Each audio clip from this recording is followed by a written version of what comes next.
आज 2-3 मिनट से। ठीक है, एमए प्रीवियस के कितने बच्चे हैं? एमए फाइनल, ठीक।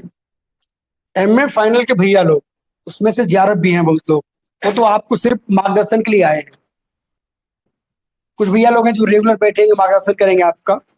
प्रीवियस वाले जो लोग हैं वो जूनियर्स को मार्गदर्शन करेंगे और खुद भी मेहनत करेंगे। पढ़ाई पे किसी का, शिक्षा के पे किसी का अधिकार नहीं है। शिक्षा से कोई शर्म नहीं है, पढ़ने की कोई उम्र नहीं है, तो शर्म नहीं करेंगे। और 2 साल के बाद यहाँ कोई किसी को नहीं जानता है कौन क्या है, कोई जानेगा?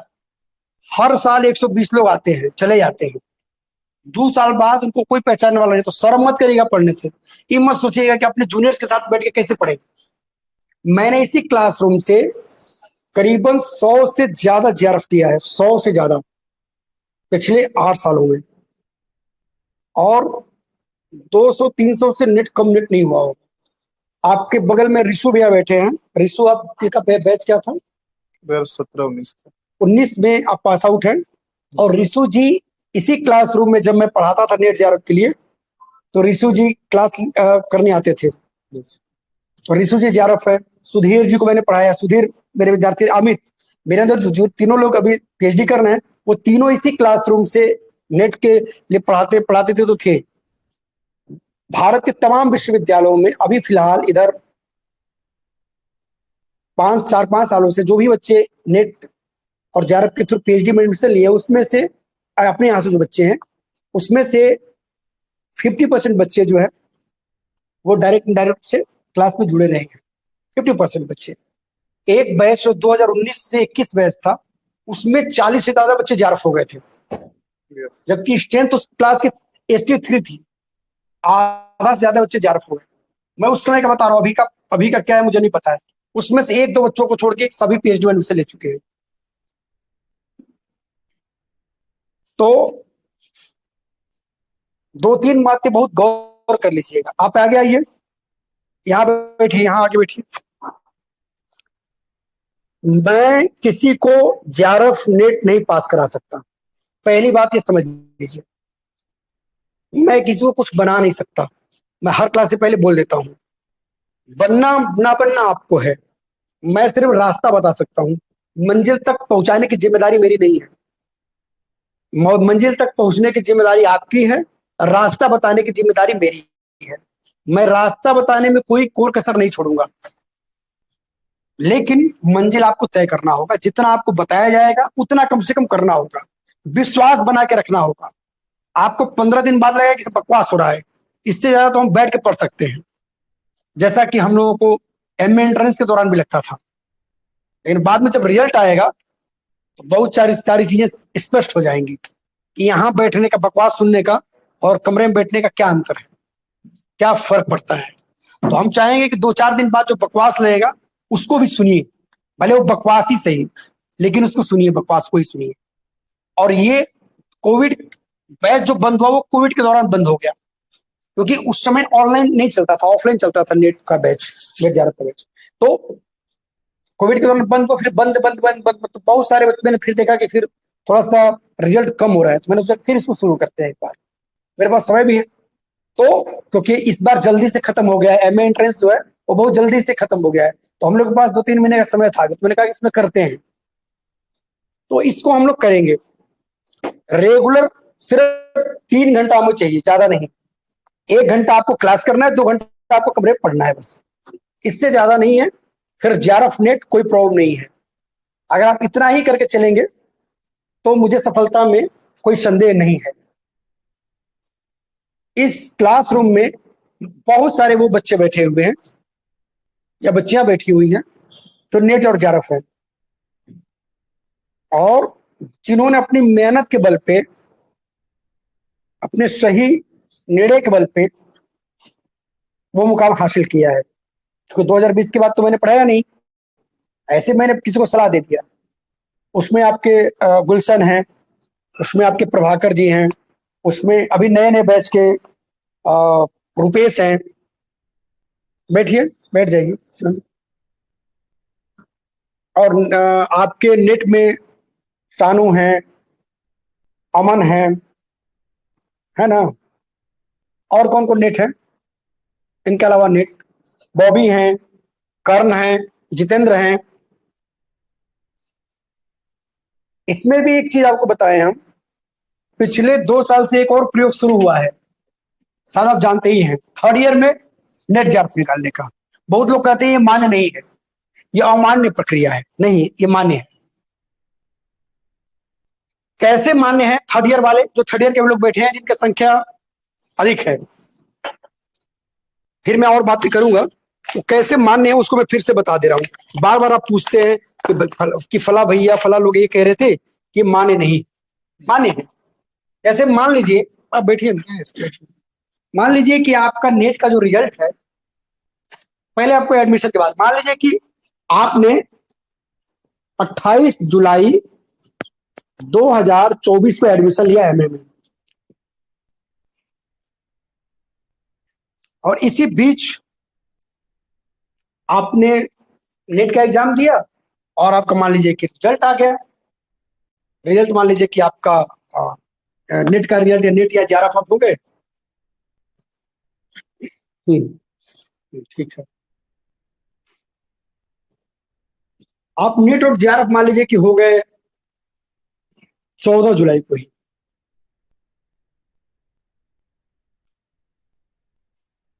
क्या एलिजिबिलिटी, कैसे मान्य है कि आप नेट जेआरएफ अगर पास होते हैं इससे पहले, तो क्या मान्य है? हाँ, मान्य है। क्योंकि आप जो एलिजिबिलिटी है उनकी ये है कि 2 साल के अंदर आपका एमए कंप्लीट होना चाहिए। इसका मतलब है कि 27 जुलाई 2026 तक आपका क्या हो जाना चाहिए? MA complete. और तमाम यूनिवर्सिटी जून में ही वो कोर्स क्या करती है, जून 2026 में ही आपको एमए पास की डिग्री मिल जाएगी। और आपका आपका नेट कब हुआ है? तो आपका नेट माने नहीं है, आपका नेट जर माने है कि नहीं माने? तो फिर जो थर्ड ईयर के विद्यार्थी हैं, हर बार पहली बार एक ने किया, फिर अभी 5-6 ने कर दिया, इस बार तो मुझे लग रहा है 10 से ज्यादा लोग हो जाएंगे, तो मान्य है। इसको निकालने से एक शरीर में बहुत सकारात्मक ऊर्जा आती है, एक अति आत्मविश्वास हो जाता है शरीर, वो बहुत जरूरी है। कभी कभी देखिएगा कि ज्ञान से ज्यादा कॉन्फिडेंस अगर ज्यादा हो ना, तो कभी कभी हम लोग बढ़िया से बढ़िया दूर तोड़ देते हैं। कॉन्फिडेंस भी बहुत बड़ा जो है कि महत्वपूर्ण भूमिका अदा करता है। तो ये मान्य है, इसीलिए इसको लेकर के कंफ्यूजन नहीं है कि थर्ड ईयर के बच्चे हैं तो हम नेट की परीक्षा नहीं देंगे। मान्य नहीं, मान्य है। ठीक, चलिए आगे बात करते हैं। तो इसको जरा सा नहीं, छोड़ दीजिए, मैं मिटा दूं अब। ठीक है, चलिए। दूसरा कंफ्यूजन, अभी नेट ने एक नोटिस जारी किया 3-4 दिन पहले, कुछ आया ना, 3-4 दिन पहले एक नोटिस आया। नोटिस में 3 कैटेगरी बताया उन्होंने, कैसे करेंगे इसको लेके बहुत कंफ्यूजन है। यार एक के वरिष्ठ का है, ये है वो है, ऐसा कुछ नहीं है।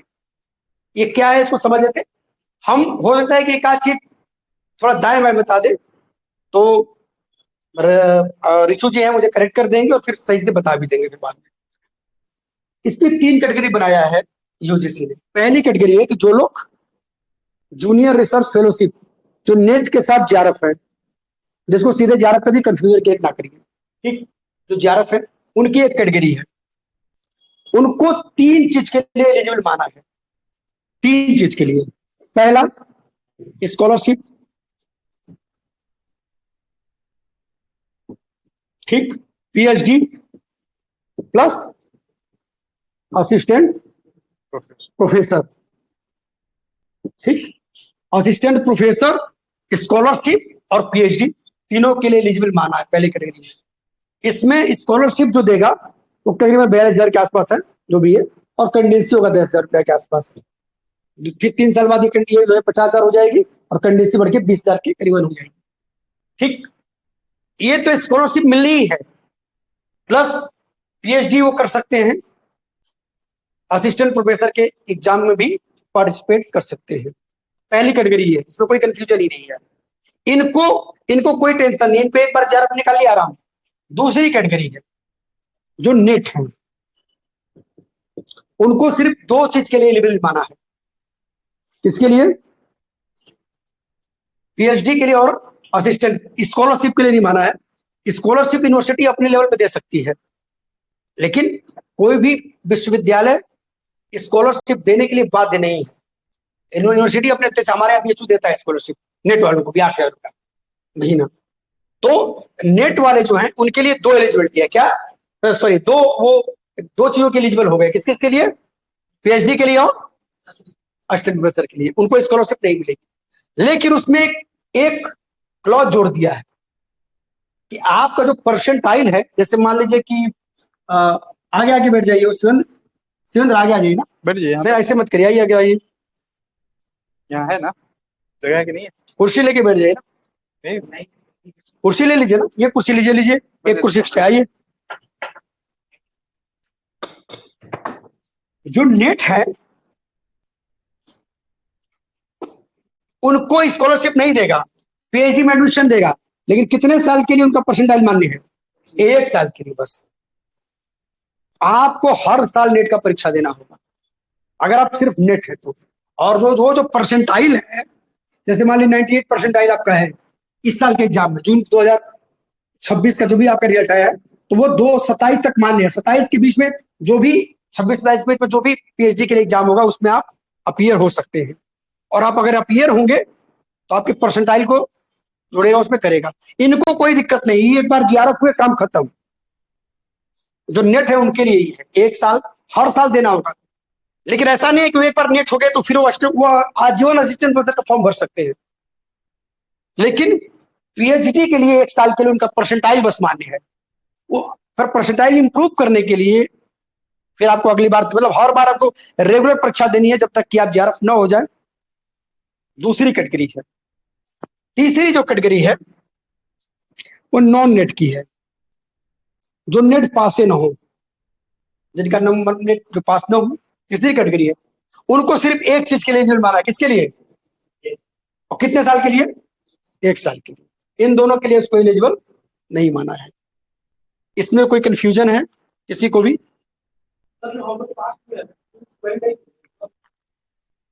अभी जो नोटिस आई है उसका इम्प्लीमेंटेशन ड्राफ्ट नहीं आया है पूरा, कि कब से लागू करेंगे, पीछे से जाएंगे कि 2024। अगर मान लीजिए कि आपके परसेंटाइल को मान भी ले 2024 से 25 तक, लेकिन आपको अगले साल तो फिर देना पड़ेगा ना, तो अभी से प्रिपेयर हो जाइए।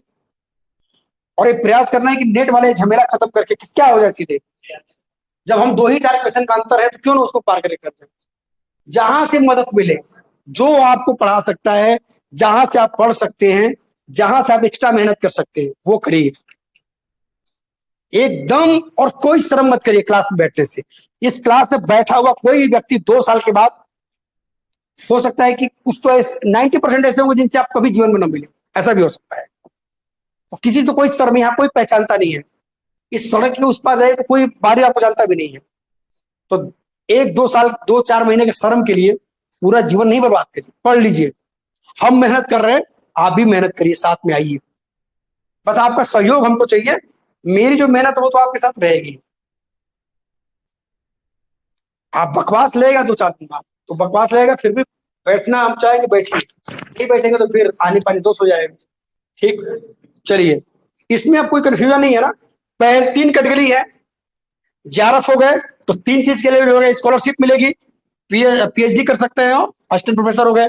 नेट है तो स्कॉलरशिप नहीं देगा, पीएचडी कर सकते हैं और असिस्टेंट प्रोफेसर हो सकते हैं, लेकिन पीएचडी के लिए 1 साल ही आपकी परसेंटाइल मान्य है।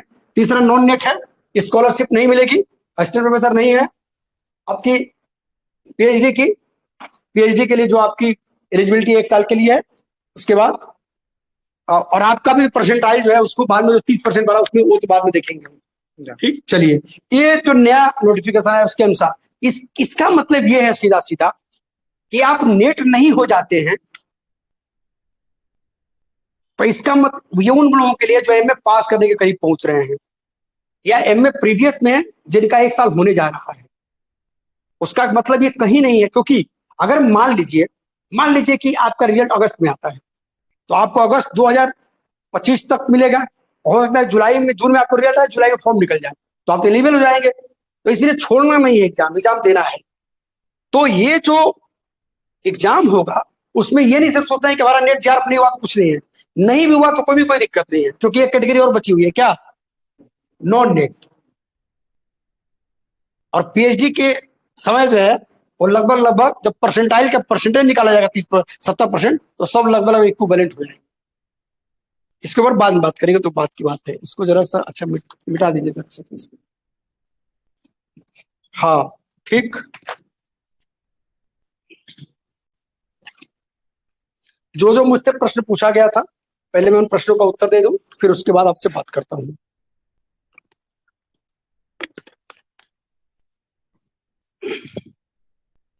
हमने जो स्ट्रेटजी बनाया है कि हम लोग कैसे इसको करेंगे, हमारी 2020 की इस तक की स्ट्रेटजी अलग थी।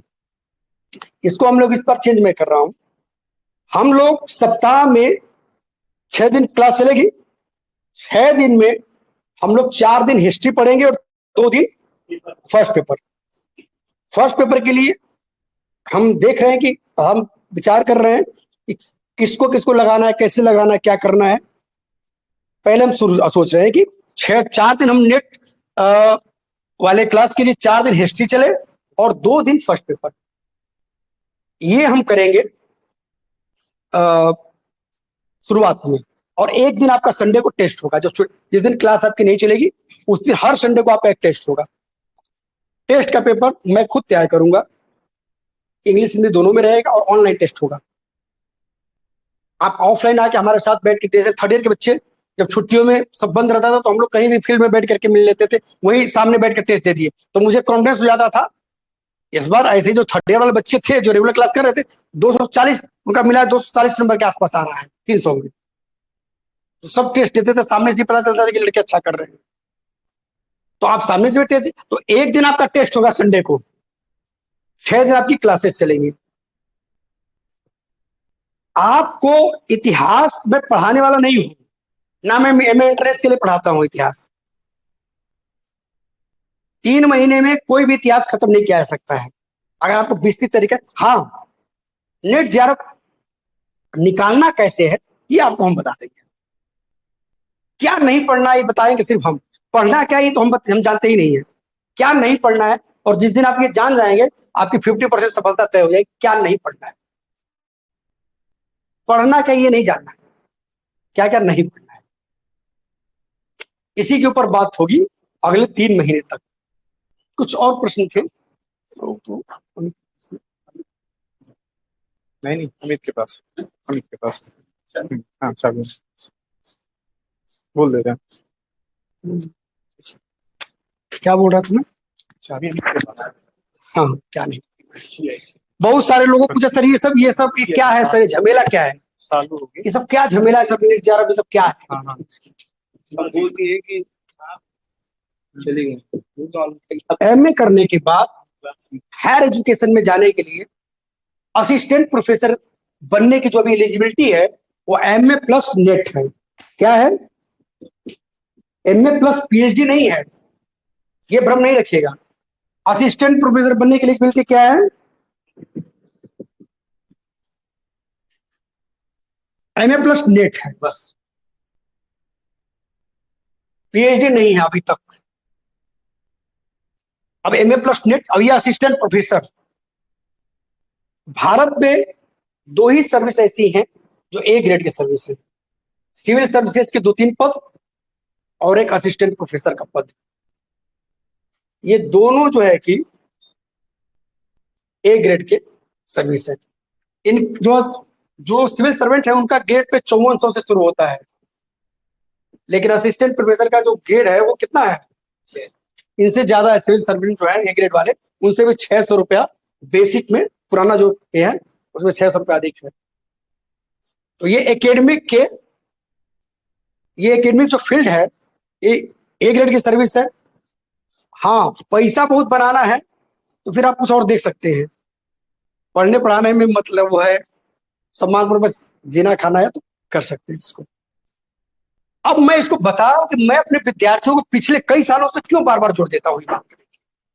सोशल साइंस और आर्ट्स में जनरली सामान्य परिवार, ऐसा मैं एक सामान्यकरण बता रहा हूं, ऐसा नहीं कि जरूरी ही हो, एक सामान्य परिवार के, सामान्य मध्य वर्ग परिवार से लोग आते हैं।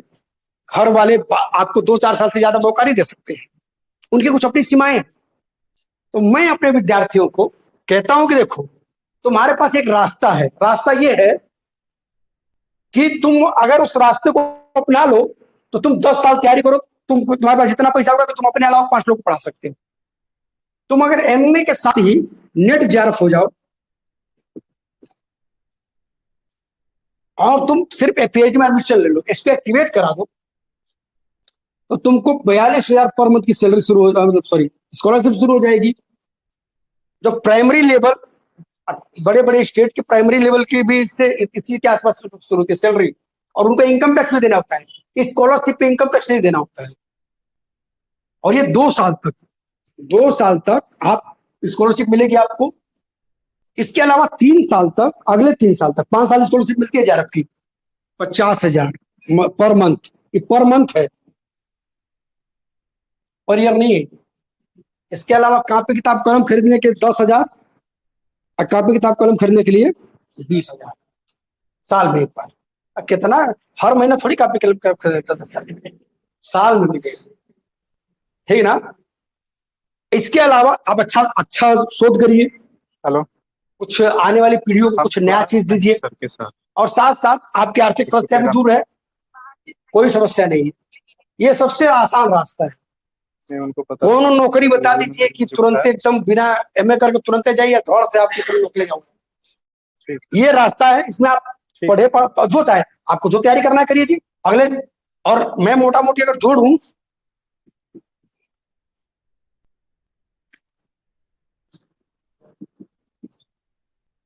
समझ गए ना,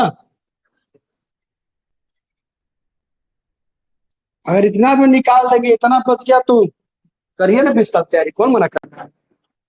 तैयारी करते करते रिटायर हो जाएंगे, 60 कंप्लीट हो जाएगा, समझ गए ना। उसके अभी भी ये सिर्फ 5 साल का प्लान है। मान लीजिए इसके बाद भी प्लान खत्म हो गया, ये प्लान मान लीजिए खत्म हो गया, तो दूसरा प्लान एक्टिवेट करा लेंगे। क्या कर लेंगे,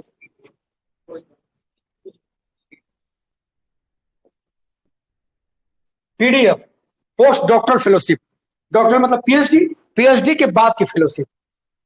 यूजीसी उसको देता है कितना पर मंथ, 56,000 रुपया। आईसीएचआर करीबन देता है 35,000 पर मंथ।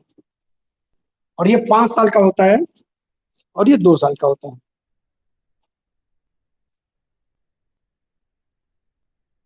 इसको आप जितनी बार चाहे कर सकते हैं, 30 बार, 25 बार, 2 साल का है, 20 बार भी कर सकते हैं, ठीक। लेकिन उसके लिए पहले क्या जरूरी है, पहले क्या जरूरी है, ठीक।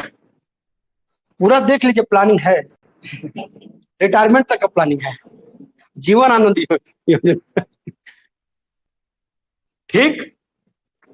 अगर मान लीजिए दुर्भाग्यवश कुछ दिन तक आपका पीएचडी नहीं हुआ, अरे सॉरी, जेआरएफ नहीं हुआ, नेट है ना जी, बीएचयू में एडमिशन लीजिए पर मंथ, उसमें कुछ कंडेंसी मिलेगी तो चलेगा, जब तक नहीं होगा। लेकिन आप ये डिग्री प्राप्त कर लेंगे। नेट वाली स्कॉलरशिप जो है वो सिर्फ 4 साल के लिए है। इसके अलावा ये भी नहीं, मान लीजिए कि जेआरएफ नहीं हो रहा है, कोई बात नहीं, हम आईसीएचआर का जेआरएफ ले लेंगे 2 साल के लिए, ठीक। 2 साल के लिए वो आईसीएचआर का वो भी जेआरएफ माना जाएगा, उसको भी आप जेआरएफ लिख सकते हैं, जेआरएफ आईसीएचआर का। उसमें भी आपको, हमको लग रहा है कि तकरीबन 20 हाँ 25,000 करीबन 25 स्कॉलरशिप मिलती, ठीक ना। तो ये पूरा का पूरा ये बताया जा रहा है कि पढ़ना क्यों जरूरी है आगे, ये बताया जा रहा है, ठीक है। किसी को कुछ पूछना है इसमें तो हाथ उठा के पूछ सकते हैं।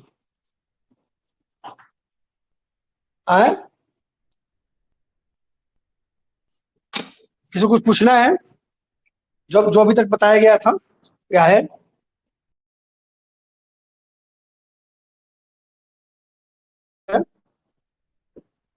इसको एक्टिवेट कराना होता है। एक्टिवेट की प्रोसेस होता है, उसको 3 साल के लिए वैलिड है। मान लीजिए कि आपका 2024 में जेआरएफ हुआ, तो 2027 तक आपको इसको एक्टिवेट कराना है, यानी कि पीएचडी में एडमिशन ले लेना है। 3 साल सब गलत, पहले 2 साल था, अब कितना साल हो गया है, 3 साल, 3 इयर्स।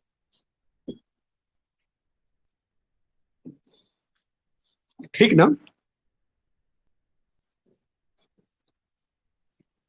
और कुछ पूछना है पूछ लीजिए, ये तो हम पढ़ाई की तरफ बढ़ने जा रहे हैं और कुछ लोग को बुलाने भी जा रहे हैं। थर्ड ईयर के विद्यार्थियों से कुछ पूछना है? सोम, पूछ लीजिए कुछ।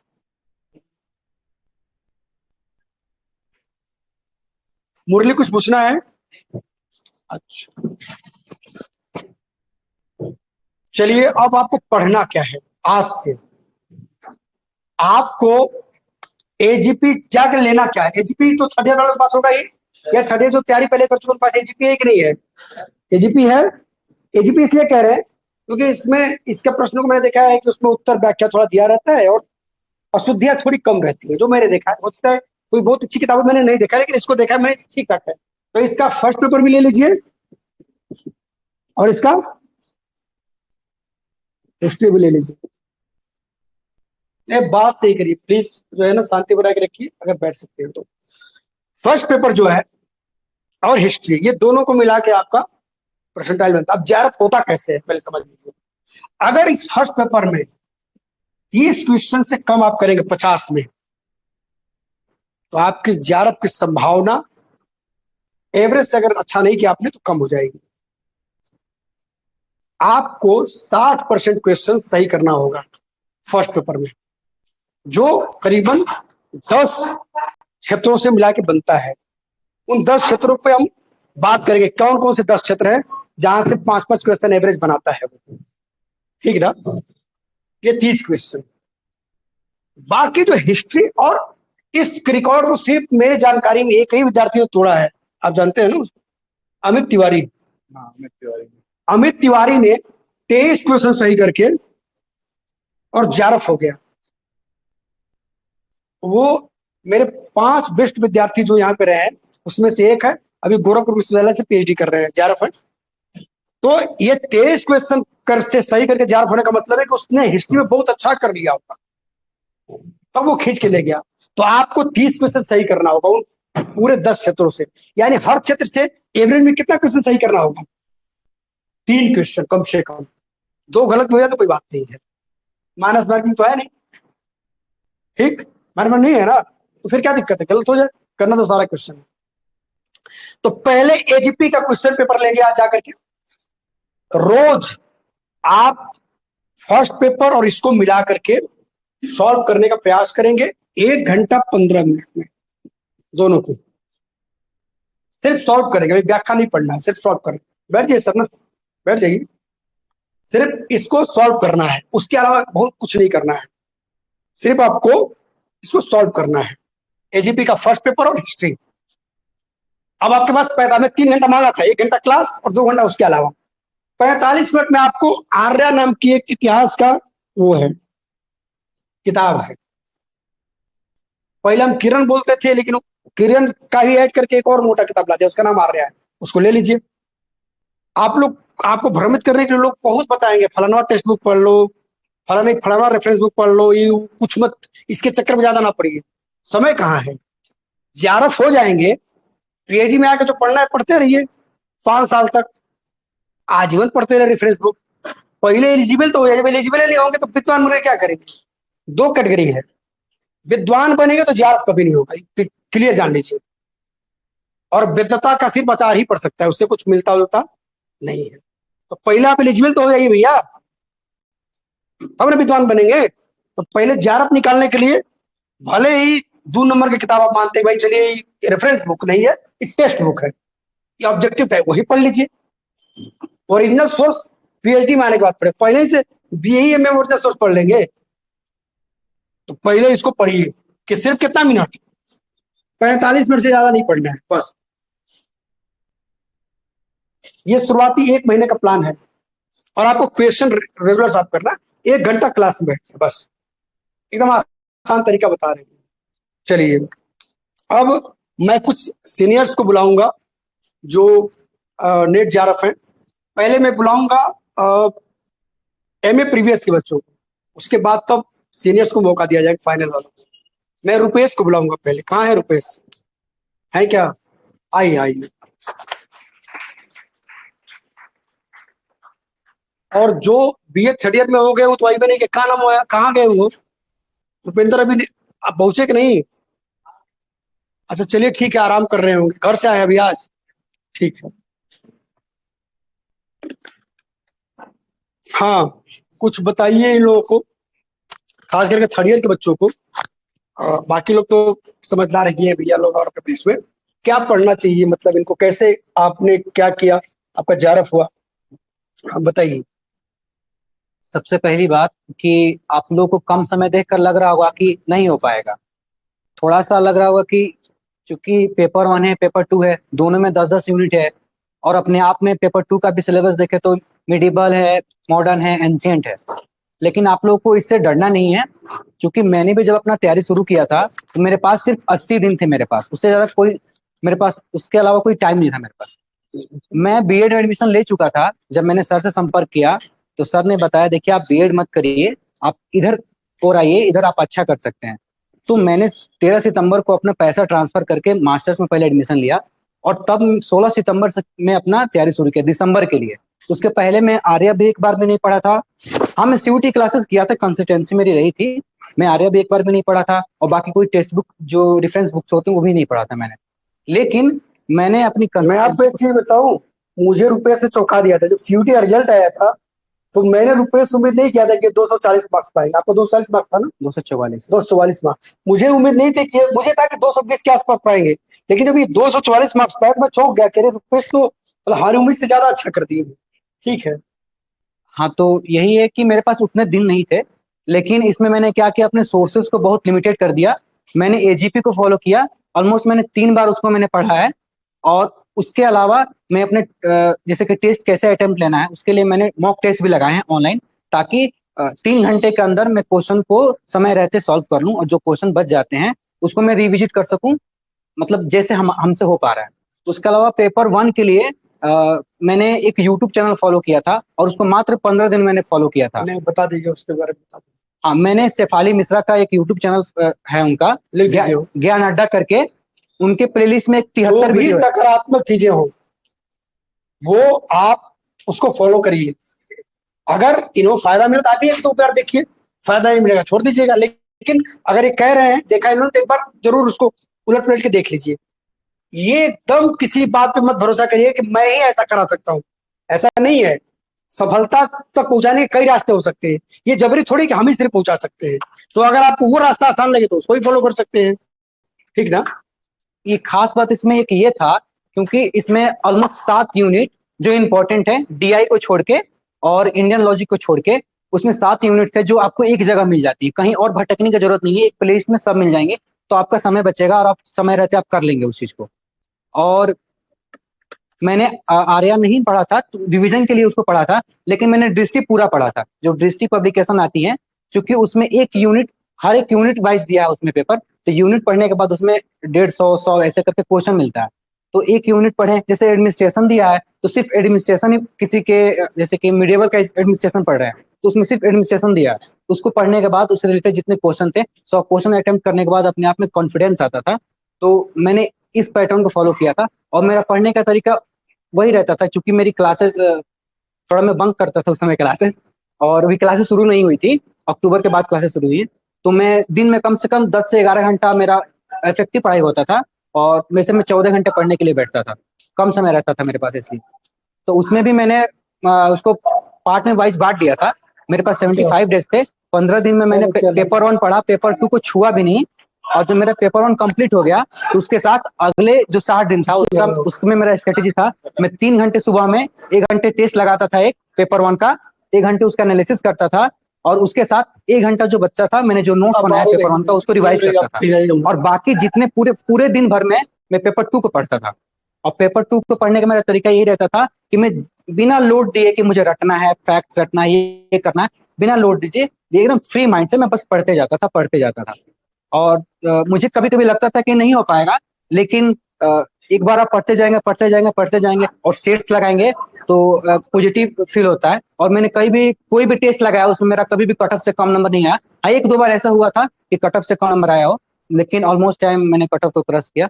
तो ये चीजें हम मान के चलते, कंसिस्टेंसी बनाए रखिए, और सबसे ज्यादा होना चाहिए आपके अंदर करेज होना चाहिए। कि हम लड़ेंगे भाई और हारेंगे नहीं बिल्कुल भी, और सब कोई कर लेगा, इतना कोई बड़ी टफ चीज नहीं है। ठीक है सब कोई सर। तो ब्राइट है यहाँ पे, अच्छे से कर सकते हैं।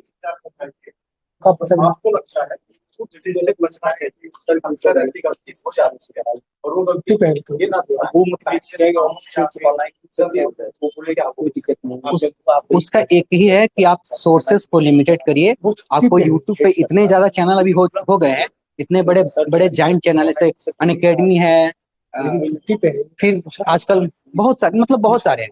तो उससे बचिए, अपने सोर्सेस को लिमिट करिए। जैसे क्लास में है तो कोई सोर्स चल रहा है तो उसको रखिए, लेकिन उसके साथ साथ टेस्ट सीरीज रखना ही रखना है। टेस्ट सीरीज और प्रीवियस ईयर क्वेश्चन अगर कर लेंगे तो फिर और कहीं भटकने की जरूरत नहीं है। और सर जैसे बताया, आपको विज्ञानी नहीं बनना है। ये नहीं कि आप सीधे प्लास्टिक टू पार्टीशन उठाए पढ़ना शुरू कर दिए, उतना ज्ञानी नहीं बनना है। आप अभी कोई टेक्स्ट बुक को पढ़िए, कोई गाइड को पढ़िए और अच्छे से पढ़िए, 3-4 बार मतलब हो जाए बिना चलिए लोड। ठीक है, बहुत बहुत धन्यवाद आपको।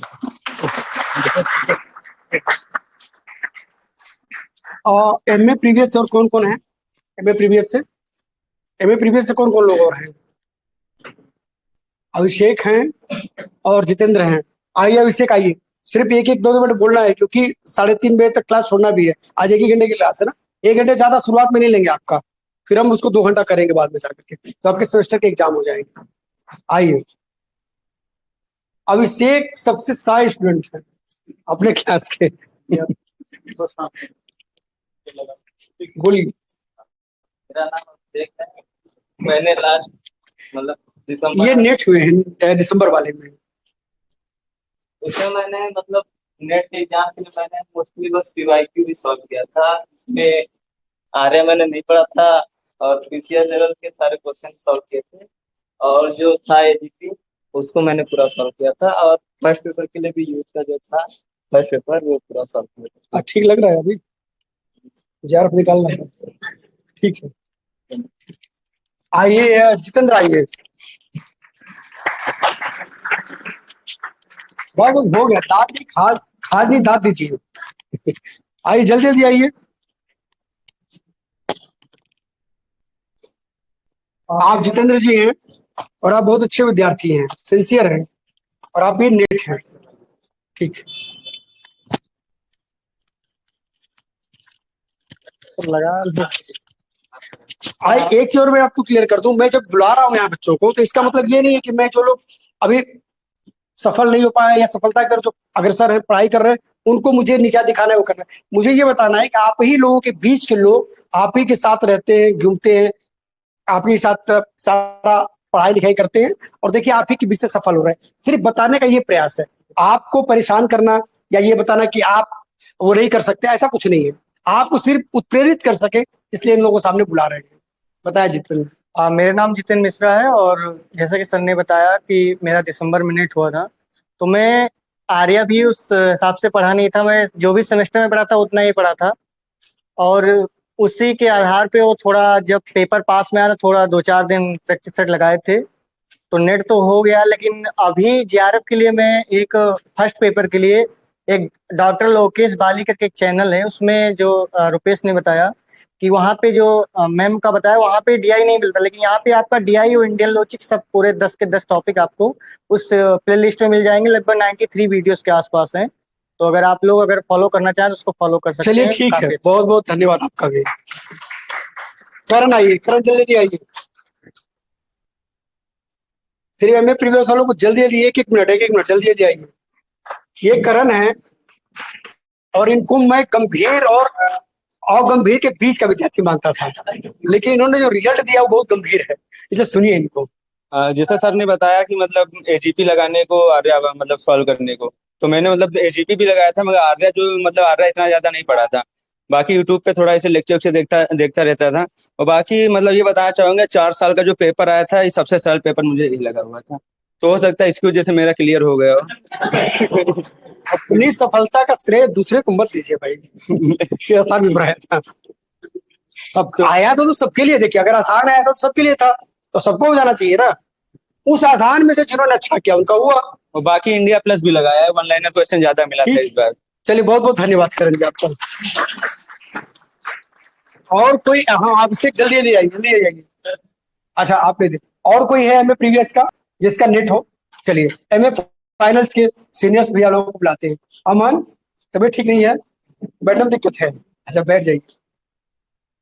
पहले प्रभाकर जी इधर से आते हैं। प्रभाकर जी आइए जल्दी से, जल्दी जल्दी आइए।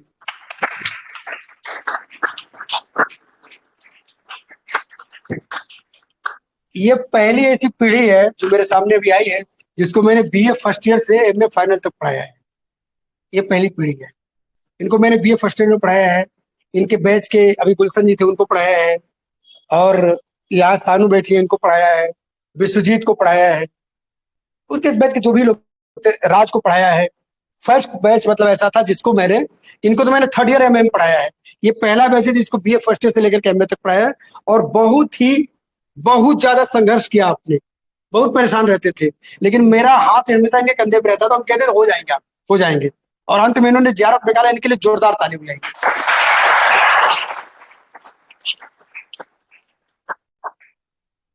सबसे पहले टाइम की बात कर लेते हैं। तो मेरे पास उतना ही टाइम था, मैंने टाइम तो बहुत था लेकिन मैंने उसी समय से शुरू किया था जब से आपको अब से शुरू करना है। आपके पास भी 2 महीना पूरा है, मेरे पास भी था। और वही रही बात क्लास की, तो जब से मैंने तैयारी शुरू की और जब तक मैंने टेस्ट दे नहीं लिया, ये एग्जाम दिया नहीं, तब तक मैं डिपार्टमेंट आता ही नहीं था। पूरी क्लासेस मेरी बैंक थी। कभी कभी मैं आता था, सर से मिलता था और चला जाता था। एक और बता दे, अभी एमए पास नहीं है भैया, अभी एमए में 4th सेमेस्टर में है। तो अभी सोचिए, एक बदलाव हुआ है इधर पिछले कुछ सालों में। जो बच्चे एमए पास करने के बाद नेट के लिए सोचते थे, वो बच्चे थर्ड ईयर में आकर नेट JRF की सोच रहे हैं। ये बहुत बड़ा बदलाव किया है आप लोगों की सोच ने, आप लोगों की मेहनत ने कैसे बदलाव किया है, उसमें से आप भी हैं। अभी एमए पास नहीं है, JRF है, यानी अपनी समस्या का समाधान इनके पास पहले से ही है, सिर्फ पास करना है हमें। ठीक है, आप बोलिए। तो और अगली बात यह है कि लिमिट रिसोर्स रखिए। आपको क्या क्या पढ़ना है, 3-4 बुकें ही रखिए। जैसे सर ने एजीपी बताया, वो बहुत जरूरी है क्योंकि वो PYQ होता है। आपको पैटर्न पता चलेंगे कि क्वेश्चन कैसे आ रहे हैं, वो जानना बहुत जरूरी है, तो उसको फॉलो करिए। और इसके लिए कहते हैं फर्स्ट पेपर की एकदम ऑथेंटिक बुक मानी जाती है KVS मदान, वो पढ़िए। लेकिन मदान को पढ़ने से ज्यादा जरूरी है, मैं कहूँगा पहले 5 साल का फर्स्ट पेपर का PYQ देख लीजिए। इससे आपको आइडिया लग जाएगा क्वेश्चन बना कैसे रहा है। नहीं तो आप पूरा मदान पढ़ जाएंगे, फिर क्वेश्चन करेंगे कुछ नहीं आएगा। तो पहले जाके कम से कम 4-5 साल का वो फर्स्ट पेपर का PYQ कर जाइए। और तीसरी बात, हिस्ट्री के लिए आर्या पढ़िए। और आर्या में बहुत फैक्ट हैं, क्योंकि पढ़ने के बाद थोड़ा सा कंफ्यूजन होता है, तो उसके लिए आप टॉपिक वाइज कोई भी एक बुक रखिए जो टॉपिक वाइज हो, चैप्टर वाइज हो PYQ के लिए। मैंने यूथ कंपटीशन एक मोटी सी बुक आती है, उसमें TGT PGT फिर असिस्टेंट प्रोफेसर के PYQ जितने होते हैं वो सब रहते हैं, वो टॉपिक वाइज होता है, तो मैंने वो किया था। और फर्स्ट पेपर के लिए मैं ज़्यादातर ऑनलाइन चीज़ों को कम फोकस किया था। मैंने बुकें पढ़ी, और सबसे ज़्यादा जो मैं कहूँ कि मेरे लिए सफलता का कुंजी था, तो वो था कि मैंने रिवीजन बहुत बार किया। हर वीक में मेरा मदान एक बार खत्म हो जाता था, और शायद आप लोग मानेंगे नहीं कि हो नहीं सकता, लेकिन खत्म हो जाता था, क्योंकि ये मेरी दूसरी तैयारी थी। मैंने जून में भी किया था तो मेरा नेट भी नहीं हुआ, मैं डायरेक्ट JRF हुआ था। मैं आपको एक चीज बताऊं इनके बारे में, इनके संघर्ष के में दौरान मेरे को ये जब एंट्रेंस इन्होंने दिया था एमए का, बहुत समस्या थी। ये उन लोगों में थे जो बड़े परेशान थे, इनका पेपर बहुत खराब हो गया था और एडमिशन हुआ। मैंने कहा आपका एडमिशन होगा, उस विद्यार्थी ने अपने आप को 1.5 साल के अंदर इतना ज्यादा तैयार किया कि वो डायरेक्ट JRF हुआ। जिस व्यक्ति को हम लोग परेशान थे कैसे एडमिशन कैसे क्या होगा, तो ये लोग हैं जिनसे आप प्रेरणा ले सकते हैं। तो आप मेहनत करिए, ये सबसे बड़ी चीज है। बहुत बहुत धन्यवाद आपका। अब आगे एमए फाइनल में और कौन कौन है आगे इसके अलावा? बॉबी है, आइए जल्दी जल्दी आइए।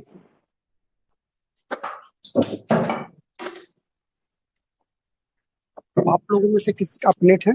आपका नेट है? यहाँ उपस्थित सभी भाइयों बहनों को मेरा प्रणाम।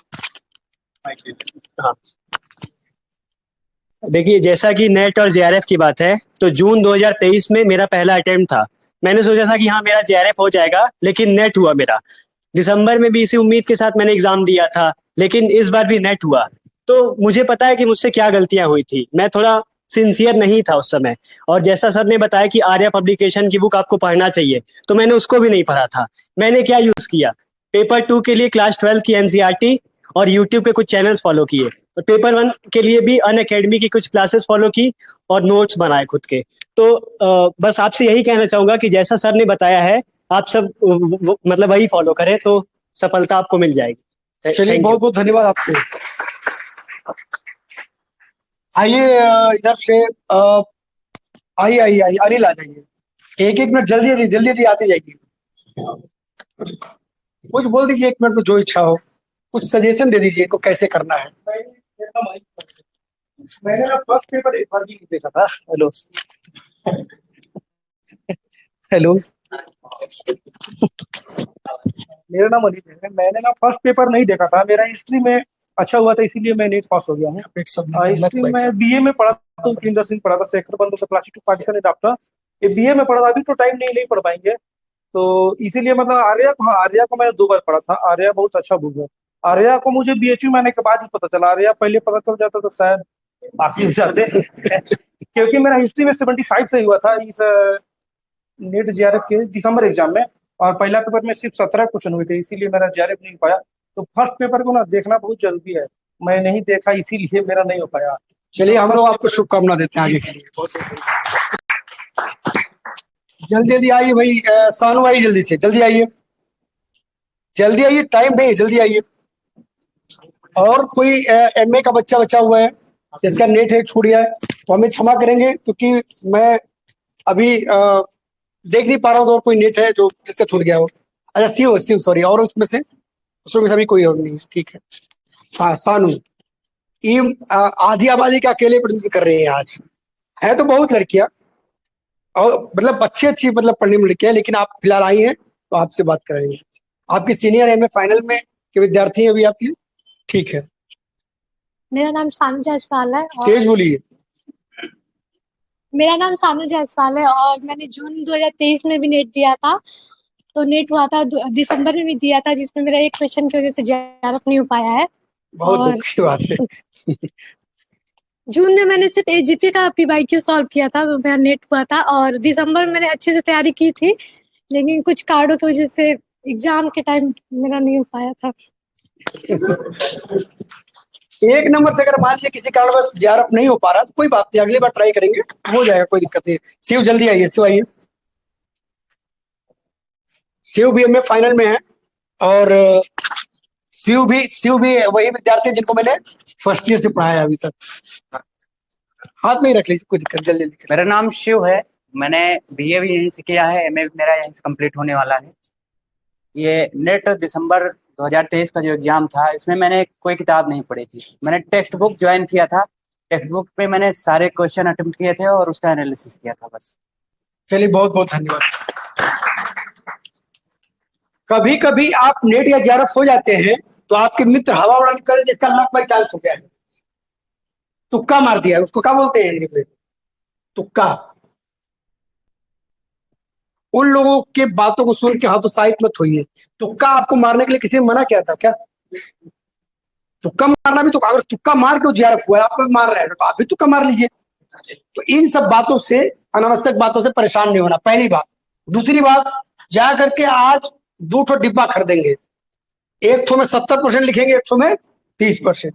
जो क्वेश्चन कंफ्यूजन क्रिएट करे, जिस लाइन में, जिस फैक्ट में कंफ्यूजन हो, उसको 30% वाले डिब्बे में डाल दीजिए, बाकी 70%, क्योंकि आपका रिजल्ट 70% से कम, 65 से भी कम, इतना कर देंगे ना किसी भी एग्जाम में। आप देख लीजिए, जेआरएफ होता है उसका परसेंटेज ना कितने क्वेश्चन रहते हैं, कितने क्वेश्चन रहते हैं? 150। कितने पे जेआरएफ होता है? मान लीजिए कि 90 से लेकर के 100 के बीच में, कितना परसेंट हुआ? 60 से 65, 70 मान लीजिए ना, यानी कि 30% किसी को नहीं आया। कुछ लोग कसम खा लेते पहले 30% सही कर लेंगे, बाद में 70% सही आएगा, उनका तो कमी नहीं होगा। 30% करना ही नहीं है, 70% को मेहनत करिए, इसमें से गड़बड़ नहीं होगा। ठीक, चलिए, मेरी जो बातें आज की थी उसको मैं थोड़ी देर के लिए बंद करूंगा, और मैं ऋषि जी को, क्योंकि हम लोग पढ़ने वाले प्रक्रिया में 8-9 साल पहले से चीजों को छोड़ चुके हैं, आप रेगुलर पढ़ते रहते हैं, तो ये हमसे ज्यादा अपडेट रहते हैं। बहुत सारी चीजें जो हमको नहीं समझ में आती है या फिर हम नहीं पढ़ समय मिलता है, तो मैं रिशु जी से कहता हूँ कि आप मुझे बताइए पढ़ के क्या है उसमें, क्योंकि मेरे पास क्लास भी है, कॉपी भी चेक करना है और बहुत सारी चीजें हैं। प्लस आप बहुत अच्छे विद्यार्थी हैं और आप जेआरएफ से एसआरएफ होने वाले हैं, इनको बधाई दीजिए, इनको शुभकामनाएं दीजिए। चलिए आप जल्दी से 5 मिनट में इसको वो कर दिया जाए। धन्यवाद सर। एक्चुअली जो सर कह रहे हैं, actually this is the part of training. Sir हमसे एक्सपेक्ट रखते हैं कि वो हर चीज जो एक रिसर्च स्कॉलर को होनी चाहिए, एज असिस्टेंट प्रोफेसर की जो स्किल होनी चाहिए, वो मुझ में देखना चाहते हैं, इसलिए वो हर चीज अपने साथ हमेशा रखते हैं। तो this is also the part of that training that I understand कि आपके साथ कभी मैं पीछे बैठता था, वही बोलना, सामने आके हेजिटेशन सबके साथ होता है, मेरे साथ भी था। But what ever the changes I have made my self, एकदम श्योर हूँ इसमें से ऐसे जरूर 1-2 लोग ऐसे होंगे जो वहां से यहाँ आए,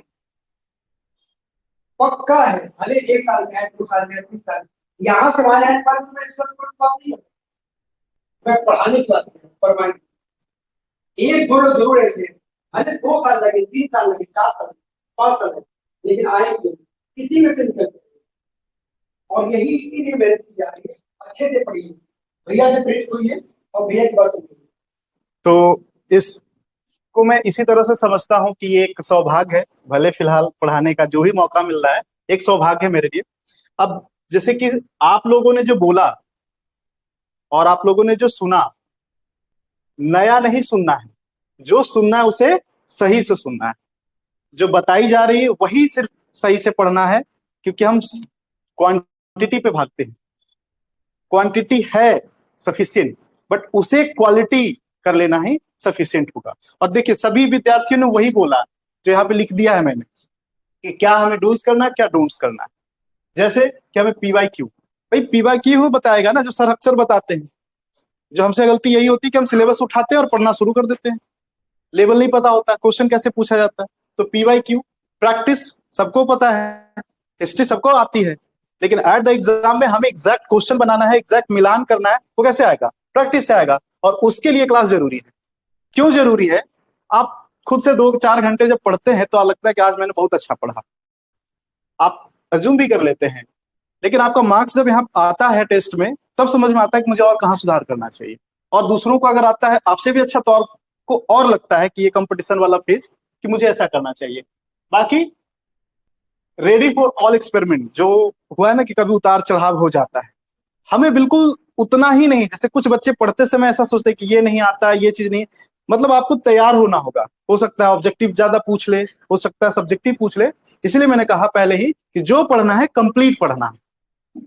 ठीक है, अब बात रही कि सर ने पहले भी बोला कि भाई फर्स्ट ये चीज जो मैं 3C में कह रहा हूं शॉर्टली, कि आपको ये चीज अपनी पढ़ाई की या किसी भी कॉम्पिटिशन के लिए ध्यान रखना चाहिए कि सबसे पहले आपको कॉम्प्रहेंसिव अंडरस्टैंडिंग करनी चाहिए सिलेबस को, उसकी पूरी तैयारी को, और अपना सिलेबस कॉम्प्रहेंसिव रखना चाहिए, क्योंकि बहुत सिलेबस है, बहुत सारा मटेरियल है। दूसरी चीज ही जो हम विद्यार्थियों से नहीं हो पाता वो है कंटिन्यूटी मेंटेन। सब कुछ पता है, सबको पता है कि मेहनत करने से रास्ता मिल जाएगा, लेकिन मेहनत ही तो नहीं हो पाती। तो वही है कि कंटिन्यूटी मेंटेन करना, अगर हम अपने आप में सेल्फ सफिशिएंट हैं कि हम अपनी कंटिन्यूटी मेंटेन कर लें तो बेस्ट है सेल्फ स्टडी। लेकिन अगर नहीं हो पा रहा तो एक ऐसा इकोसिस्टम चाहिए, और उस इकोसिस्टम के लिए हम लोग तहे दिल से शुक्रगुजार हैं सर का कि वो कंटिन्यूटी मेंटेन करने के लिए इकोसिस्टम बनाए। और यही वो वजह है जिसकी वजह से नए बच्चे, हम तो देख रहे हैं हमारे साथ के हमारे पूरे पुराने बच्चे अभी तक जेआरएफ नहीं हो पाए। कुछ बच्चे, मैंने लिखा है कि age older will be tougher, जो जितने पुराने होते जा रहे हैं उनसे जेआरएफ नहीं निकल पा रहा है, और जो जिनका रिदम बना है सोचते हैं ना कि अगले साल दूसरा बार निकाल देंगे, कंपटीशन के नया लेवल का आ जाता है। ये कल के परसों पर निकालने के बारे में कम मत सोचना। आपसे जो आने वाली पीढ़ी है वो आपसे ज्यादा एनर्जी लेके आ रही है। उसी में बीच में जो लोग सफलता पाए उछल कूद करने लगते हैं, सफलता पाने के लिए उछल कूद नहीं करना है, और असफल होने में निराश नहीं होना, प्रयास करते रहना, सफलता का यही गुण है। ठीक। और तीसरी चीज जो जरूरी है कि हम सिलेबस ही कंप्लीट नहीं कर पाते पढ़ाई के समय। और ये सबसे अच्छी बात है कि हम जब पढ़ते हैं तो कभी किसी पोर्शन को ज्यादा किसी को कम पढ़ लेते हैं, इनकम्प्लीट प्रिपरेशन के साथ ही एग्जाम हॉल में जाते हैं। इसीलिए एक मार्गदर्शन के साथ अगर हम यहाँ पे बैठ के पढ़ते हैं, अगर सिलेबस कंप्लीट करा दी जाती है और उसमें हम अपने आप को कंप्लीटली कॉन्फिडेंट होकर के एग्जाम देते हैं, तो ऑब्वियसली जो 4-5 क्वेश्चन कंफ्यूजन और डर में जो गलत होते हैं और इसके वजह से कोई नेट पे रुक जाता है, कोई नेट जेआरएफ में जेआरएफ से 2 नंबर के लिए नेट में जैसे इनका हो गया, तो ये चीज नहीं होगी। तो उसके लिए मुझे यही है कि आप अगर एग्जाम जून में है या 15 तारीख को है तो आप 10 दिन पहले कोशिश करिए, जो कि यहाँ इस क्लास का मोटो यही होता है कि अगर एग्जाम 15 तारीख को है तो 1 तारीख को सिलेबस कोशिश होती है कि आप पूरी तरह से कंप्लीट और कॉन्फिडेंट फील करें। तो ये हमारे साथ चलिए, बाकी हम लोग मेहनत करेंगे, बाकी आपके ऊपर, जैसा सर ने कहा। तो अंतिम, आज का अंतिम, हमेशा का अंतिम, हम इधर 3-4-5 दिन नहीं रहे, तो ऋषु भैया 2 क्लास आपसे डिस्कस करेंगे। मैं इनको सब कुछ बता चुका हूँ, कैसे पढ़ना है, क्या पढ़ना है, क्या नहीं पढ़ना है, और फर्स्ट पेपर शुरुआत में, फर्स्ट पेपर के 2-3 टॉपिक, क्योंकि मैं जो ही आऊंगा पहला काम का टेस्ट होगा, और जब पहला टेस्ट होगा तो फर्स्ट पेपर होगा, फर्स्ट पेपर, ठीक।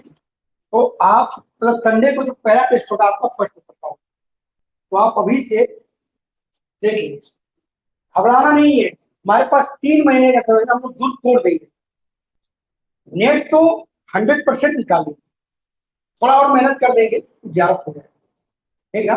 चलिए मिलते हैं 1 घंटे के बाद, 1 घंटा हो चुका है। आप सबको बहुत बहुत धन्यवाद। हम मिलेंगे मंडे को, भैया मिलेंगे कल आपसे, कैसे क्लास कब कल से करेंगे आपको बता देंगे, ठीक है।